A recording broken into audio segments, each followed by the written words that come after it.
Welcome to our channel. 10th class అర్హతతో postal శాఖలో BPM అలాగే ఏబీపీఎం ఉద్యోగాలకి సంబంధించి నోటిఫికేషన్ అయినటువంటి జీడీఎస్ నోటిఫికేషన్ గురించి రీసెంట్లీగా నాకు చాలా మంది కామెంట్ సెక్షన్ లో ఈ నోటిఫికేషన్ అనేది ఎప్పుడు రిలీజ్ అవుతుంది అని చెప్పేసి చాలా మంది అయితే కామెంట్స్ అయితే చేయడం జరిగింది.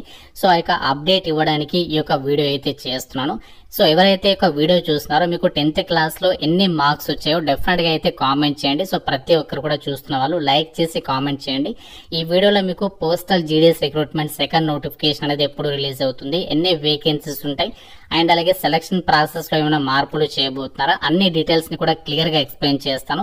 సో కాబట్టి వీడియో చూసిన వాళ్ళందరూ కూడా లైక్ చేసి లాస్ట్ వరకు చూసే ప్రయత్నం చేయండి. ఛానల్ ని ఫస్ట్ టైం చూస్తున్న వాళ్ళు ఇప్పుడే సబ్స్క్రైబ్ చేసుకుని బెల్ ఐకాన్ ని క్లిక్ చేసి ఆల్ ప్రెస్ చేసి పెట్టుకోండి. కి సంబంధించి అప్డేట్స్ లోకి వెళ్ళినట్లయితే ఈ యొక్క పోస్టల్ డిపార్ట్మెంట్ లో ఏదైతే మనకి జీడీఎస్ నోటిఫికేషన్ ద్వారా భర్తీ చేసేటువంటి బ్రాంచ్ పోస్ట్ మాస్టర్స్ అలాగే అసిస్టెంట్ బ్రాంచ్ పోస్ట్ మాస్టర్స్ అలాగే డాక్ సేవక్ పోస్టులకి సంబంధించి మనకి ఎవ్రీ ఇయర్ కూడా 2 నోటిఫికేషన్స్ అనేవి రిలీజ్ చేస్తారు. ఫస్ట్ నోటిఫికేషన్ మనకి జనవరి లేదా ఫిబ్రవరి మంత్లో, మనకి సెకండ్ నోటిఫికేషన్ ఏమో జూలై మంత్లో అయితే రిలీజ్ చేస్తారు. ఈ యొక్క ఆనవాయితీ వచ్చేసి మనకి దాదాపుగా 4 ఇయర్స్ నుంచి అయితే కంటిన్యూ అవుతూనే ఉంది. కాకపోతే ఈసారి ఇంకా మనకి జూలై మంత్ అనేది కంప్లీట్ అవుతున్నా కూడా నోటిఫికేషన్ అనేది రిలీజ్ అయితే కాలేదు. సో దీనికి సంబంధించి ఎందుకు డిలే అయింది అండ్ ఈసారి మనకి ఎన్ని వేకెన్సీస్ని రిక్రూట్మెంట్ చేసే అవకాశం ఉంది, దీనికి సంబంధించి ఎలిజిబిలిటీ ఏంటి అన్నీ కూడా ఇక్కడ మీకు క్లియర్గా అయితే చెప్తాను. సో ఇండియన్ పోస్టల్ డిపార్ట్మెంట్లో ఈ యొక్క రిలీజ్ చేసేటువంటి జీడీఎస్ ఉద్యోగాలకి సంబంధించి అప్లై చేసుకోవడానికి మీకు ఉండాల్సినటువంటి మినిమం క్వాలిఫికేషన్ వచ్చేసి జస్ట్ మీరు 10th క్లాస్ అనేది పాస్ అయితే సరిపోతుంది. మీరు ఈ యొక్క నోటిఫికేషన్కి అప్లికేషన్ అనేది పెట్టేసుకోవచ్చు అనమాట. ఎటువంటి ఎక్స్పీరియన్స్ అనేది ఏమీ అవసరం లేదు. హయ్యర్ క్వాలిఫికేషన్స్ ఉన్నా కూడా ఎలిజిబుల్ అనమాట. ఏజ్ లిమిట్ వచ్చేసి మీకు మినిమం 18 ఇయర్స్ అయితే ఉండాలి. సో మ్యాక్సిమం 40 ఇయర్స్ వరకు కూడా అప్లై చేసుకోవడానికి ఛాన్స్ ఉంటుంది. అంతేకాకుండా గవర్నమెంట్ ఆఫ్ ఇండియా రూల్స్ ప్రకారం మీకు ఏజ్ రిలాక్సేషన్స్ కూడా క్యాస్ట్ వరకు కూడా ప్రొవైడ్ చేయడం అయితే జరుగుతుంది. అలాగే మీకు కంప్యూటర్ నాలెడ్జ్ ఉంటే సరిపోతుంది. కంప్యూటర్ సర్టిఫికేట్ లేకున్నా ప్రాబ్లం అయితే లేదు. అండ్ అలాగే ఈ యొక్క జాబ్స్కి సంబంధించి ఏదైతే జీడీఎస్ రిక్రూట్మెంట్ ద్వారా భర్తీ చేసేటువంటి బీపీఎం అలాగే ఏబీపీఎం డాక్ సేవక్ పోస్ట్కి సెలెక్ట్ అయితే పే స్కేల్ ఎంత ఉంటుంది, యాక్చువల్గా మన హ్యాండ్కి వచ్చే సాలరీ ఎంత ఉంటుంది అంటే బీపీఎం పోస్టులకి అయితే బేసిక్ పే టీఆర్సీఏ అంటే time related continuity allowances slab ప్రకారం 12,000 నుంచి స్టార్ట్ అవుతుంది. 12,000 నుంచి 14,000 మధ్యలో బేసిక్ పే ఉంటుంది. సో దీంతో పాటు మనకి సెంట్రల్ గవర్నమెంట్కి సంబంధించి డిఏ ఉంటుంది కదా, సో అది దాదాపుగా వచ్చేసి 6,000 వరకు, అంటే దాదాపుగా ఈ బీపీఎం పోస్టులకి సెలెక్ట్ అయితే 18 నుంచి 19,000 వరకు సాలరీ అనేది పొందొచ్చు అనమాట. ప్రజెంట్ లేటెస్ట్ పే స్కేల్ ప్రకారం చెప్తున్నాను.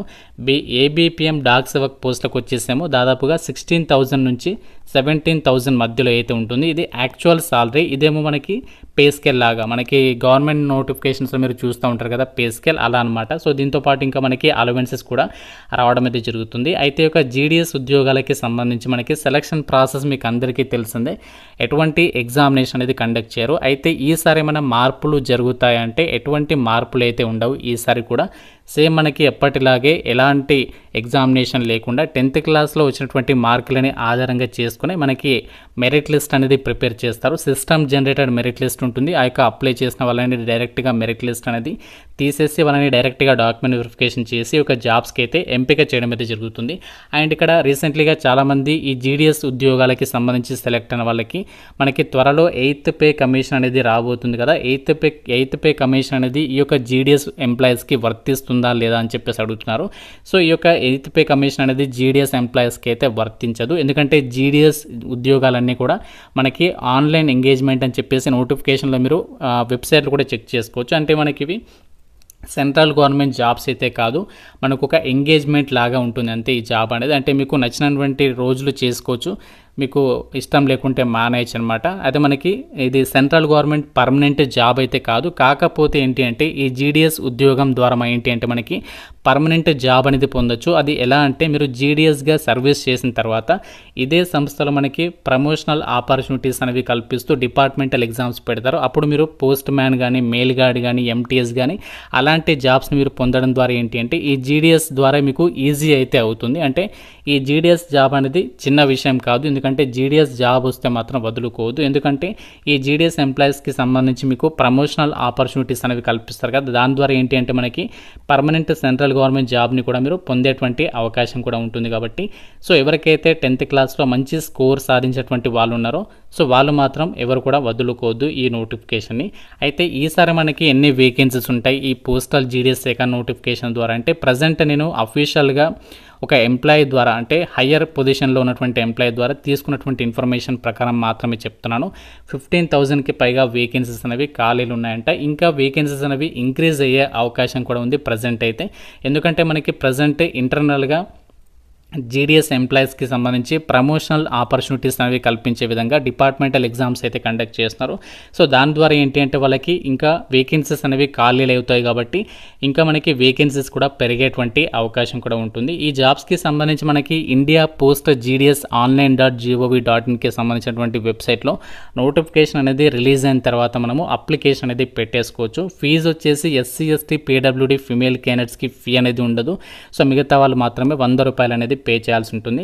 అయితే నోటిఫికేషన్ అనేది ఎప్పుడు రిలీజ్ అవుతుంది, ఏ మంత్లో రిలీజ్ అయ్యేటువంటి అవకాశం ఉంది అంటే మనకి ఆగస్ట్ మంత్ ఎండింగ్లో నోటిఫికేషన్ అనేది వచ్చేటువంటి అవకాశం ఉంది అని చెప్పేసి నాకు అఫీషియల్స్ అయితే కన్ఫర్మ్ అయితే చేయడం అయితే జరిగింది. ఆగస్ట్ మంత్ ఎండింగ్లో అయితే వచ్చే అవకాశం ఉంది. ఎందుకు మరి లేట్ అయింది ఈసారి అంటే డిపార్ట్మెంటల్ ఎగ్జామ్స్ అనేవి కండక్ట్ చేస్తున్నారు. అంటే వాళ్ళకి ప్రమోషనల్స్ అంటే ఎవరైతే జీడిఎస్గా జాబ్ చేస్తూ ఎవరైతే సర్వీస్ అంటే దాదాపుగా 3 years ఎవరైతే ఈ యొక్క జీడిఎస్గా వర్క్ చేస్తూ సర్వీస్ అనేది కంప్లీట్ చేస్తారో సో వాళ్ళకి డిపార్ట్మెంటల్ ఎగ్జామ్స్ పెట్టేసి హయ్యర్ పొజిషన్స్కి వెళ్ళే విధంగా ఇక ప్రమోషనల్ ఆపర్చునిటీస్ కల్పిస్తున్నారు. కాబట్టి సో ఎవరైతే ఎలిజిబిలిటీ ఉన్నారో వాళ్ళు ఏంటి అంటే ఈ యొక్క డిపార్ట్మెంటల్ ఎగ్జామ్స్ రాసి ఆ పొజిషన్ని వదిలి హయ్యర్ పొజిషన్కి వెళ్తారు. అలా మనకి ఖాళీ అయినటువంటి వేకెన్సీస్ లిస్ట్ అనేది త్వరలో మనకి అప్డేట్ వస్తుంది. దాని తర్వాత మనకి ఫుల్ నోటిఫికేషన్ జీడిఎస్కి సంబంధించి సెకండ్ నోటిఫికేషన్ ప్రాసెస్ అనేది స్టార్ట్ చేస్తాము అని చెప్పేసి వాళ్ళు చెప్పడం అయితే జరిగింది. పోస్టల్ జీడిఎస్ నోటిఫికేషన్ డిలే అవడానికి రీజన్ అనేది మనకి ఇండియా పోస్ట్కి సంబంధించినటువంటి వెబ్సైట్లోకి వెళ్ళి కూడా మీరు ఇక్కడ చెక్ చేసుకోవచ్చు. ప్రజెంట్ మనకి చాలా సర్కిల్కి సంబంధించి డిపార్ట్మెంటల్ ఎగ్జామ్స్కి సంబంధించి ఇక్కడ కొన్ని సర్కిల్కి సంబంధించి నోటిఫికేషన్ ఇష్యూ చేశారు. అలాగే రిజల్ట్స్ని కూడా అప్డేట్ అనేది చేయడం అనేది జరిగింది. అలాగే కొన్ని సర్కిల్స్లో ఎవరైతే జీడిఎస్గా వర్క్ చేస్తున్నారో వాళ్ళకి ట్రాన్స్ఫర్స్ ఆప్షన్స్ కూడా ఇచ్చారు. కాబట్టి సో ఈ ప్రాసెస్ అంతా కూడా కంప్లీట్ కావడానికి కొంచెం టైం పడుతుంది. అది కంప్లీట్ కాగానే ఎగ్జాక్ట్ వేకెన్సీస్ అనేవి ఏ సర్కిల్స్లో వేకెన్సీస్ ఖాళీలు ఉన్నాయని చెప్పేసి ఆ లిస్ట్ అనేది ఇండియా పోస్ట్ వాళ్ళకైతే తెలుస్తుంది. దాన్ని బట్టి వాళ్ళు రిక్రూట్మెంట్ ప్రాసెస్ అనేది స్టార్ట్ చేస్తారు. ఇది స్టార్ట్ చేయడానికి దాదాపుగా 1 month కంటే ఎక్కువగానే టైం పడుతుంది. కాబట్టి ఆగస్ట్ మంత్ ఎండింగ్లో మనకి ఈ నోటిఫికేషన్ గురించి క్లారిటీ అయితే వస్తుంది. సో ఇది మనకి ఈ యొక్క పోస్టల్ జీడిఎస్ సెకండ్ నోటిఫికేషన్ గురించి అప్డేట్. ఇంకా మీకు దీని గురించి ఏదైనా డౌట్ ఉంటే నాకు కామెంట్ రూపంలో అయితే అడగండి. ప్రతి ఒక్కరు కూడా లైక్ చేసి ఒక వీడియోని మీ ఫ్రెండ్స్తో అయితే షేర్ చేయండి. ఛానల్ని సబ్స్క్రైబ్ చేసుకోండి. Thank you so much guys.